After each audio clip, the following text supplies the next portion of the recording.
Welcome. In this video, I will show you how to fix battery drain issues on VIVO Y21D.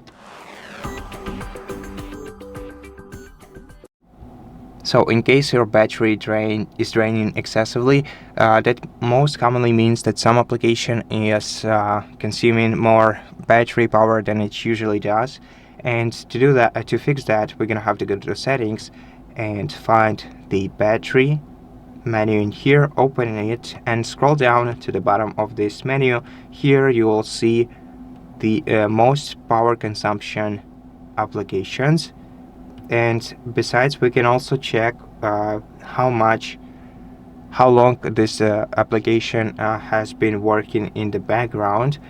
And if you want to prevent some application working in the background, select it right here and switch the allow background usage off.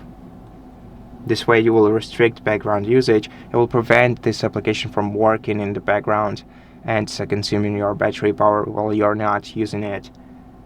Besides, as some general tips, you can adjust and enable battery saver. To enable it, just switch the toggle to the right, or just go to battery saver icon in the quick settings menu and tap on it, and this will also increase your battery life significantly.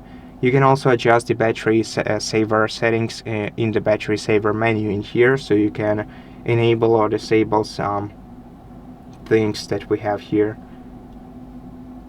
And besides, we can also disable haptics. That also use a lot of our battery, and manually adjust the brightness level of our device. To disable haptics, however, let's go to sound and vibration menu, then scroll to the very bottom and disable touch vibration option. And that's it. Thank you for watching this video. If it helped you, please consider subscribing to our channel, leave us a like in the comment below, and I'll see you in the next one.